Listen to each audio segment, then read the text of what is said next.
Breaking news Alvin pharma కంపెనీలో భారీ అగ్ని ప్రమాదం జరిగింది। ఈ అగ్ని ప్రమాదంతో ఒక్కసారిగా భయంతో సిబ్బంది పరుగులు తీశారు। అంతేకాదు బిల్డింగ్ పై నుంచి సిబ్బంది కిందకు దూకేశారు। రంగారెడ్డి జిల్లా నందిగామ ఫార్మా కంపెనీలో ఒక్కసారిగా మంటలు చెలరేగాయి। మంటలు చెలరేగుతున్న దృశ్యాలు మీరు ఆర్టీవీ స్క్రీన్ పైన చూస్తున్నారు। ఆ కింది ఫ్లోర్లో మంటలు చెలరేగడంతో పైనున్న సిబ్బంది కిటికీల నుంచి బయటకు వచ్చారు। కిటికీల నుంచి బయటకు వచ్చి వాళ్ళు ప్రమాదకరంగా అటువైపు నడుచుకుంటూ వెళుతూ ఉన్నారు। అక్కడ నుంచి కిందకి దూకేశారు। ఒక వ్యక్తి కిందకు దూకడంతో ఆయనకి గాయాలైనట్టుగా కూడా తెలుస్తోంది।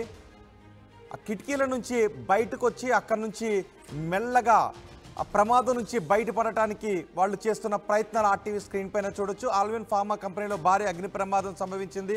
ఈ ప్రమాదం నుంచి బయటపడటానికి మంటలు పై ఫ్లోర్కి ఎగబాగుతూ ఉండడంతో పై ఫ్లోర్లో ఉన్నవారు కిటికీలో నుంచి బయటకు వచ్చి ఆ చిన్న గోడ పైన మెల్లగా పట్టు జారకుండా ప్రాణాలు కాపాడుకోవటానికి బయటకు వస్తున్న దృశ్యాలు మీరు ఆర్టీవీ స్క్రీన్ పైన చూస్తున్నారు।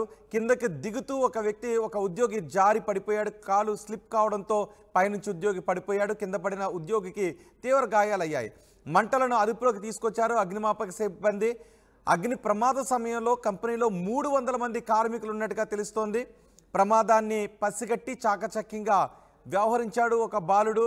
50 మందిని ఒక బాలుడు కాపాడగలిగాడు। ప్రమాదాన్ని పసిగట్టిన బాలుడు సమాచారం ఇవ్వడంతో వెంటనే అప్రమత్తమయ్యారు ఉద్యోగులంతా కూడా। 50 మందిని ఒక బాలుడు కాపాడాడు। కిటికీ ద్వారా కార్మికులు దిగటానికి బాలుడు సాయం చేశాడు। దీంతో 50 మంది ప్రాణాలను ఒక బాలుడు కాపాడగలిగాడు। దీనిపై మరింత సమాచారం మా ప్రతినిధి పెట్రేషా అందిస్తారు। పెట్రేషా, అసలు ఈ ప్రమాదం ఎలా జరిగింది, మొత్తం ఈ ఆపరేషన్ అంతా ఏ విధంగా జరిగింది? రైట్, ఆల్విన్ ఫార్మసీలో భారీ అగ్ని ప్రమాదం। సుమారుగా అక్కడ 300 ఎంప్లాయీస్ వరకు అయితే ఆ ఆయుర్వేదిక్ ఫార్మసీ స్టోర్ లో అయితే పనిచేస్తుంటారు। ఒక బాలుడు ఇది ప్రమాదం జరిగిందని పసిగట్టి సుమారుగా 50 మందిని కాపాడే ప్రయత్నం అయితే చేశాడు। మొత్తం మీద అయితే అక్కడ ఫైర్ ఇంజన్ అయితే చేరుకొని 3 ఫైర్ ఇంజన్లు అయితే మనుషులను కాపాడే ప్రయత్నం అయితే చేస్తుంది। కిటికీల నుంచి ఎవరైతే ప్రజలు ఉన్నారో భయప్రాంతులకు గురయ్యి వాళ్ళ ప్రాణాలని దక్కించుకునే ప్రయత్నం చేసి వాళ్ళు కిటికీల నుంచి తాళ్ళు పట్టుకొని అదే విధంగా అక్కడ నుంచి జంప్ చేయడం అయితే జరుగుతుంది। అలా ఇద్దరు ముగ్గురు జంప్ చేశారు। దాంట్లో ఒక అతనికి మాత్రం తీవ్రమైన గాయాలు అయ్యాయి। అతను వెంటనే హుటాహుటిగా హాస్పిటల్ కి తీసుకెళ్లడం అయితే జరిగింది। మొత్తం మీద వర్త్ అక్కడ ఉన్న ఏదైతే రేకుల షెడ్ అలాంటివి అయితే ఉందో అదంతా కూడా పూర్తిగా దగ్ధం అయిపోయింది। సుమారుగా 5 లక్షల నుంచి 10 లక్షల ప్రాపర్టీ అయితే లాస్ అయిందైతే పూర్తిగా అయితే తెలుస్తుంది। స్థానిక షాద్నగర్ ఎమ్మెల్యే శేఖర్ కాంగ్రెస్ నేతలు కూడా అక్కడనే చేరుకొని అక్కడ ఉన్న సిచ్యువేషన్ ని వాళ్ళ కంట్రోల్ కి తెచ్చుకునే ప్రయత్నం అయితే చేశారు। ఫైర్ ఇంజన్ కూడా పూర్తిగా మంటలని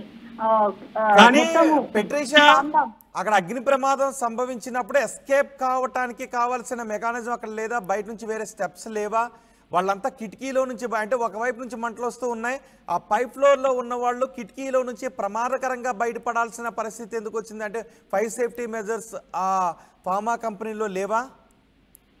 ఖచ్చితంగా చెప్పొచ్చు, ఫైర్ సేఫ్టీ మెజరింగ్స్ ఎవరైతే అక్కడ ఉన్నాయో ఎటువంటి ప్రికాషన్స్ అయితే లేవని ఖచ్చితంగా చెప్పొచ్చు। అక్కడ కూడా ప్రమాదం ఎలా జరిగిందని పూర్తిగా అక్కడ ఉన్న లేడీస్ ని కనుక్కుంటే మాత్రం అక్కడ ఒక వెల్డింగ్ పని అయితే జరుగుతుంది। ఆ వెల్డింగ్ పని ఒక కెమికల్ మీద పడింది। ఆ కెమికల్ కూడా పూర్తిగా ఎక్స్ప్లోజ్ అవ్వడంతో బ్లాస్ట్ అవ్వడంతో మొత్తం అదంతా ఫైర్ అంతా కూడా పాకిందని అయితే చెప్తున్నారు।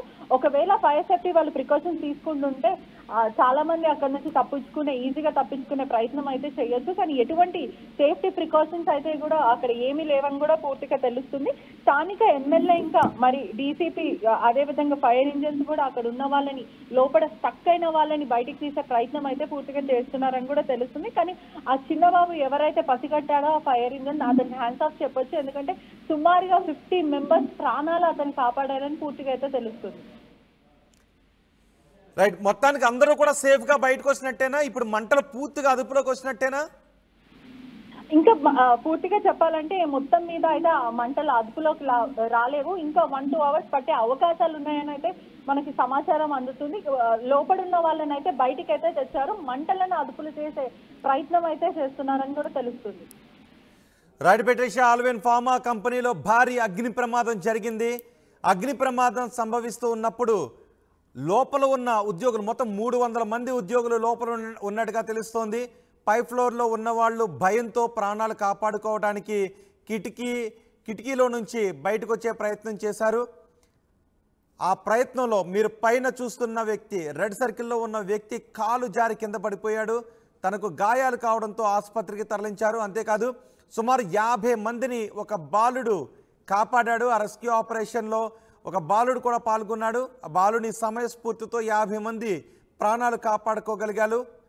ల్యాడర్ ద్వారా ఆ పై ఫ్లోర్లో చిక్కుకున్న వాళ్లను ఫైర్ సేఫ్టీ సిబ్బంది కిందకు దించుతున్న దృశ్యాలు కూడా మనం ఆర్టీవీ స్క్రీన్ పైన చూస్తున్నాం. మొత్తం ఆ ప్రమాద సమయంలో బిల్డింగ్లో ఉన్న వారందరినీ కూడా కిందకు దించారు.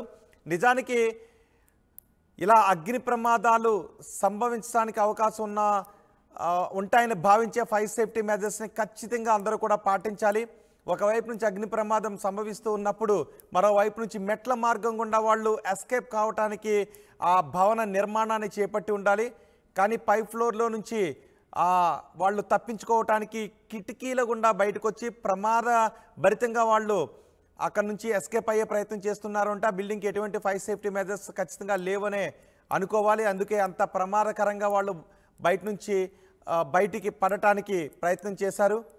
అందులో ఒక వ్యక్తి కింద పడటంతో ఆ వ్యక్తికి గాయాలయ్యాయి. వెంటనే ఆసుపత్రికి తరలించారు. మంటలు ఇంకా పూర్తిగా అదుపులోకి రాలేనట్టుగా తెలుస్తోంది. ఆ రెండో కిటికీలో కింద మంటలు వ్యాపిస్తున్న ఫ్లోర్లో ఉన్న వ్యక్తి ఒక తాడు వేయటానికి కూడా ప్రయత్నం చేశాడు. కానీ అది తాడు కిందకే జారిపోయింది. పై ఫ్లోర్ నుంచి బయటపడటానికి ప్రయత్నం చేస్తున్న వ్యక్తి అప్పుడే చాలా భయంతో ఉన్నాడు, చాలా టెన్షన్లోనూ ఉన్నాడు. ఆ మంటలు ఎక్కడ అంటుకుపోతాయోనని, ఎక్కడ తన వరకు వ్యాపిస్తాయోనని తన ప్రాణాలతో బయటపడటానికి ప్రయత్నం చేస్తూ ఉన్నాడు. ఆ రెండో వ్యక్తి కూడా తాడు అందించడానికి ప్రయత్నం చేశాడు. కానీ అది విఫలం కావడంతో ఆ వ్యక్తి ల్యాడర్ ద్వారా కిందకి దిగుతున్న దృశ్యాలు చూస్తున్నాం. కానీ ఆ పై ఫ్లోర్లో ఉన్న వ్యక్తి మాత్రం కాలు జారి కింద పడిపోయాడు. దీంతో అతనికి గాయాలయ్యాయి. కానీ మొత్తం అందరినీ కూడా ఆ బిల్డింగ్లో ఉన్న మొత్తం అందరినీ కూడా సేఫ్గా బయటకు తీసుకురాగలిగారు ఫైర్ సేఫ్టీ సిబ్బంది. ఒక బాలుడు కూడా ఈ రెస్క్యూ ఆపరేషన్లో పాల్గొన్నాడు. ఆ బాలుని కారణంగా 50 మంది ప్రాణాలతో బయటపడినట్టుగా తెలుస్తోంది.